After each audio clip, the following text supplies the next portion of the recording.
السلام علیکم ورحمۃ اللہ وبرکاتہ، اعوذ باللہ من الشیطان الرجیم، بسم اللہ الرحمن الرحیم۔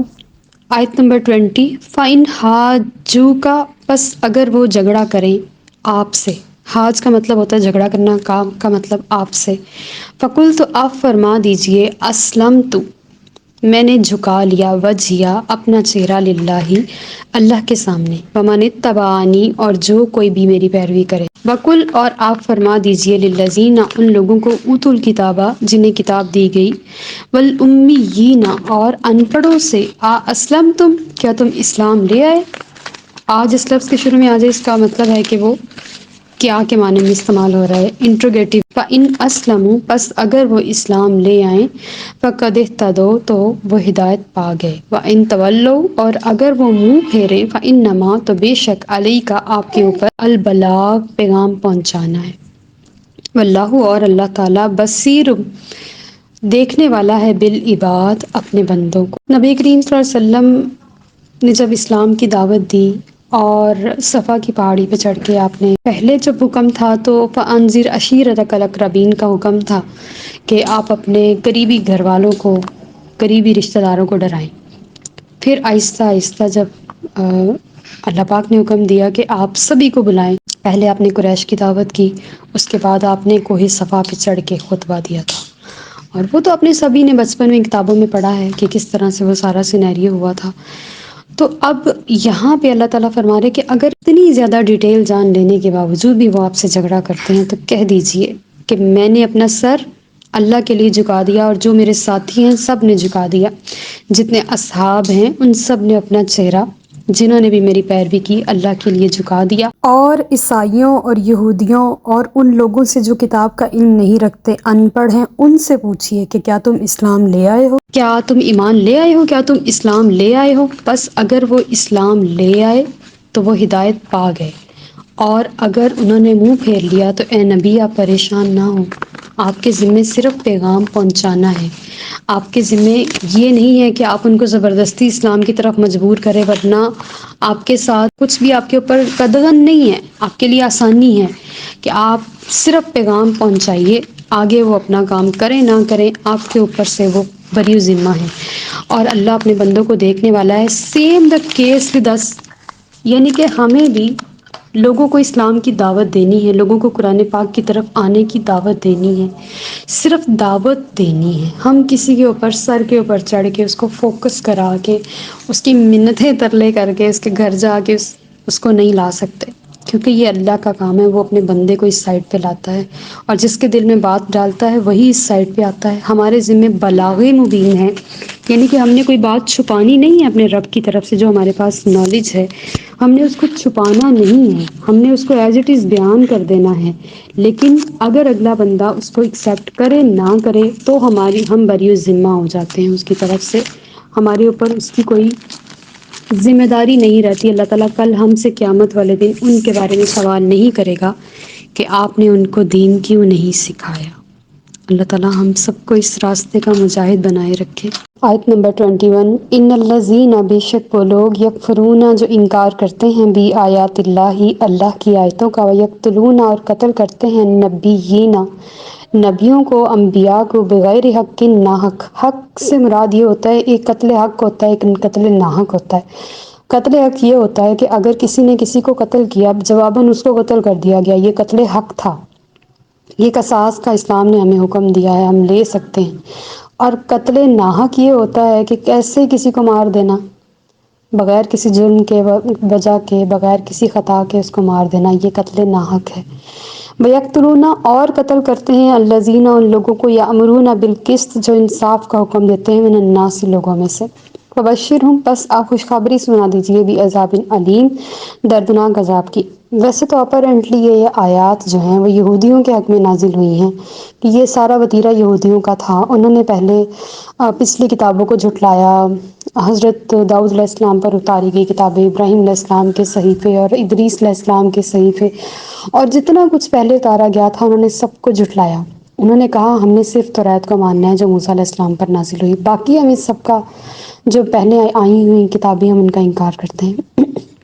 لیکن اسلام اس سے ڈیفرنٹ ہے، اس نے قرآن پر ایمان لانا اور عمل کرنا تو واجب اور فرض قرار دیا ہے، لیکن پچھلی کتابوں پر ان کی امینڈمنٹس کے علاوہ اس بات پر ایمان رکھنا کہ وہ اللہ نے اتاری ہیں، وہ اللہ کی کتابیں ہیں اور اللہ کی طرف سے اتاری گئی ہیں، اس بات پر بلیو رکھنے کا ہمیں آرڈر ہے، ہمیں حکم ہے کہ ہم ان کو آسمانی کتب مانتے ہوئے ان کا اقرار کریں اور ان پر ایمان لائیں۔ ہمیں یہ حکم نہیں ہے کہ ہم اس کو کھول کے پڑھنا شروع کر دیں اور اس کی آیات کو اپنی آیات کے ساتھ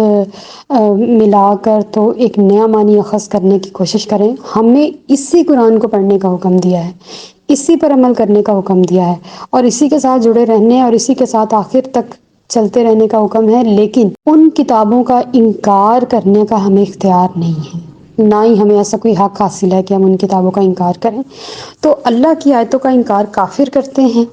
اور نبیوں کو انہوں نے ناحق قتل کیا۔ حضرت یحییٰ علیہ السلام کی مثال ہمارے سامنے ہے، نبی کریم صلی اللہ علیہ وسلم کی بہت ساری احادیث مبارکہ حضرت یحییٰ علیہ السلام کے بارے میں آتی ہیں کہ آپ سے زیادہ دنیا میں کوئی نہیں رویا، جتنا آپ خشیت الہی میں روئے ہیں کوئی نہیں رویا۔ اور آپ کے بارے میں یہ ہے کہ ابن آدم میں ہر شخص نے گناہ کیے ہیں سوائے یحییٰ علیہ السلام کے، اور یہ وہ شخصیت تھی جو اپنے والدین کے گھر 100 سال کی عمر میں پیدا ہوئے،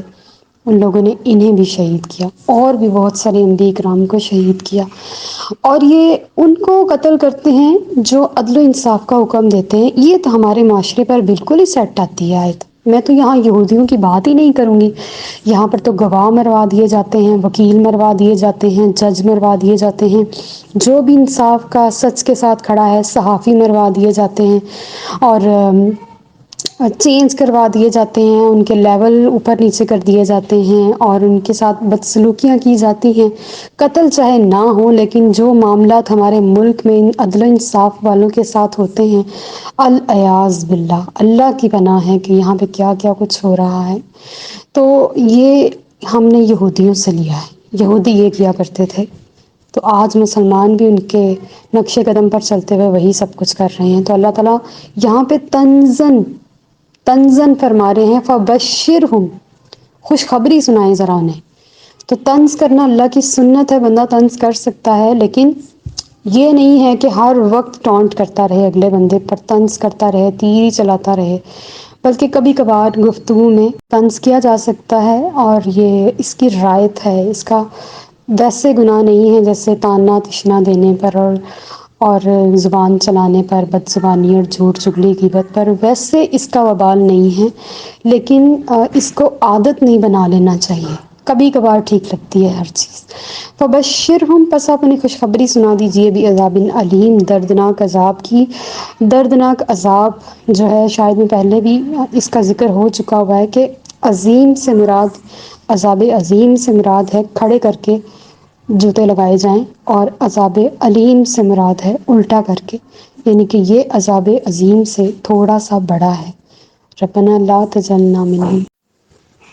آیت نمبر 22، اولئک الذین، یہی وہ لوگ ہیں، حبطت، ضائع ہو گئے، اعمالہم، ان کے اعمال،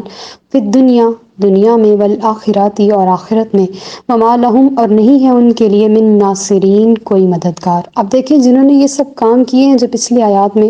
پچھلی آیت میں اللہ پاک نے بیان فرمائے، تو ان کے دنیا کے اور آخرت کے سارے اعمال ضائع ہو گئے۔ دنیا کے اعمال جو انہوں نے کمائے، کسی کی مدد کر دی، کوئی نیکی کا کام کر دیا، کوئی درخت لگا دیا، کوئی پودا، کوئی باغ لگا دیا، کوئی سینٹر کھول دیا، کوئی مسجد بنا دی، کچھ بھی اچھا کر دیا جس سے کسی کو فائدہ ہو رہا ہے، یا آخرت میں اپنے لیے کوئی اچھا کام اپنے لیے کر کے بھیجا، تو وہ ضائع ہو گیا۔ جس نے ان میں سے کوئی بھی حرکت کی ہو تو نہیں ہے ان کے لیے کوئی مددگار۔ یعنی کہ ہم اس آیت کو فٹافٹ اپنے اوپر نہ لے آئیں کہ اللہ نہ کرے ہمارے لیے کوئی مددگار نہیں ہوگا۔ بات کو سمجھیں کہ ہم بات کس کی کر رہے ہیں، اس بات سے ریلیٹ کر کے ان کے لیے کوئی مددگار نہیں ہوگا جنہوں نے یہ سارے اعمال اپنے آگے بھیجے ہوں گے، اور جنہوں نے زیادتیاں کی ہیں اپنی جانوں پر، جنہوں نے ظلم کیا ہے اپنی جانوں پر، جنہوں نے گناہ کیے ہیں اپنے اوپر، اور ان کے والی وارث ہیں، ان کے پیر و مرشد ہیں، جن کے ساتھ ان کا تعلق ہے، وہ سب ہیں،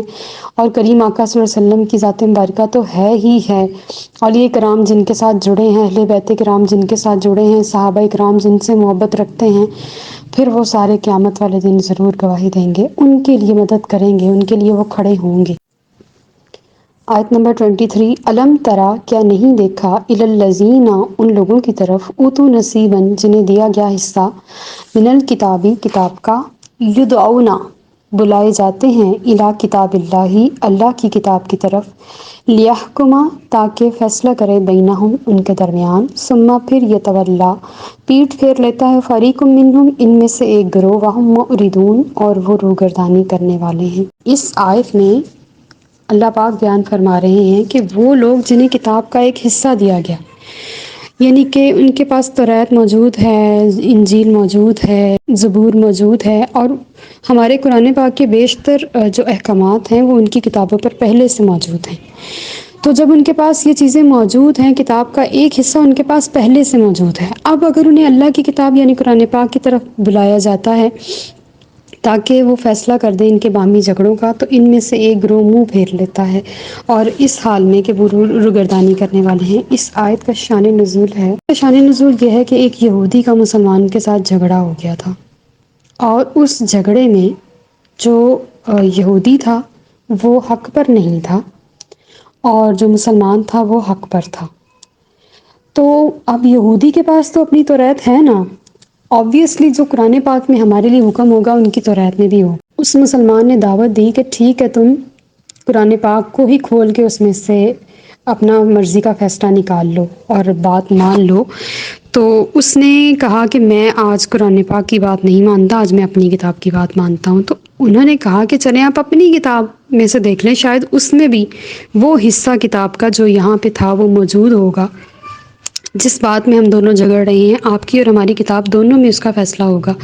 لیکن اس نے منہ پھیر لیا، وہ فریق جو تھا، وہ بندہ جو تھا، وہ دوسرا شخص تھا، اس نے کہا کہ میں اس بات کو نہیں مانتا، کیونکہ وہ جانتا تھا کہ قرآن نے حق بتا دینا ہے، میرے خلاف فیصلہ ہو جانا ہے، اور اس نے اس کے اوپر کوئی بھی فیصلہ لینے سے انکار کر دیا۔ لیکن اس میں ہمارے لیے قرآن پاک کی کوئی بھی آیت جو ہے وہ داستان سرائی کے لیے مخصوص نہیں ہے، ہمارے لیے بھی اس میں احکامات ضرور موجود ہوں گے، اور وہ یہ ہے کہ جب بھی کسی معاملے میں پھنس جائیں اور قرآن پاک میں اس کے بارے میں واضح حکم موجود ہو تو ہمیں ادھر ادھر کی تانکا جھانکی نہیں کرنی چاہیے، ایون کہ قرآن پاک کے سامنے احادیث کی بکس بھی نہیں کھولنی چاہیے۔ ویسے ہو تو نہیں سکتا کہ کبھی بھی وہاں پہ کانٹرڈکشن ہو یا تضاد ہو سکے، ایسا ہو ہی نہیں سکتا، جو کچھ کتاب اللہ میں ہے وہی اسی کی تفسیر احادیث میں موجود ہے۔ لیکن جب ہمارے پاس صریح نص قرآن کی شکل میں موجود ہے تو ہمیں کسی اور سہارے کو ڈھونڈنے کی یا کسی شخص سے پناہ لینے کی یا کسی کی رائے لینے کی ضرورت نہیں ہے، ہمارے پاس قرآن پاک موجود ہے، لہٰذا ہمیں اسی کے اوپر پکا سچے والا فوکس کرنا چاہیے، اور اس سے منہ پھیرنا اور روگردانی کرنا مسلمانوں کا کم از کم شیوا نہیں ہے۔ اور ہمارے ہاں یہ رواج ہے کہ جب قرآن پاک کے احکامات کو کھول کے پڑھنا ہو تو ہم نہیں پڑھتے، لیکن جب کسی معاملے میں فیصلہ کرانا ہو تو فٹافٹ آیات میں نکل آتی ہیں، احادیث میں نکل آتی ہیں، ہمیں فٹافٹ مولوی بھی مل جاتے ہیں، ہمیں اپنی مرضی کا سارا کچھ مل جاتا ہے۔ لیکن ہماری غلطی یہ ہے کہ ہم اس قرآن کو اپنی زندگی کا حصہ نہیں بناتے۔ اگر ہم سب مل کر اس قرآن کو اپنی زندگی کا حصہ بنا لینا، ہمارا اوڑھنا بچھونا، اٹھنا بیٹھنا، چلنا پھرنا، سونا جاگنا قرآن بن جائے، ہمیں کسی مولوی کی ضرورت نہیں رہے گی، ہمارے پاس ہماری کتاب ہمارے ہر چیز کا فیصلہ کرنے کے لیے کافی ہو جائے گی۔ ولا رطب ولا یابس الا فی کتاب مبین، اور نہ کوئی خشک اور نہ تر چیز مگر وہ روشن کتاب میں موجود ہے۔ تو ہماری کتاب میں ہر چیز کا فیصلہ موجود ہے۔ ہماری عقلیں جو پردہ ڈلی ہوئی عقلیں ہیں وہ نہیں پہنچ پاتی اس کے رازوں تک۔ شاہ شمس تبریز رضی اللہ تعالیٰ عنہ کے جو مرید تھے مولانا روم، انہوں نے کہا کہ قرآن ایک دلہن ہے، اور جو اس سے روگردانی کرتا ہے، اس سے منہ پھیرتا ہے، یہ دلہن اس سے پردہ کر لیتی ہے جو اس کے راز کھولتا ہے دلہن اس کے سامنے آ جاتی ہے۔ کہ ایسا ہی ہے قرآن پاک کو جب تک ہم کھولے نہیں، ہم اس کے اسرار اور رموز کو جانے نہیں، یہ ہمارے لیے واقعی ایک دلہن ہی ہے۔ وما علینا الا البلاغ المبین۔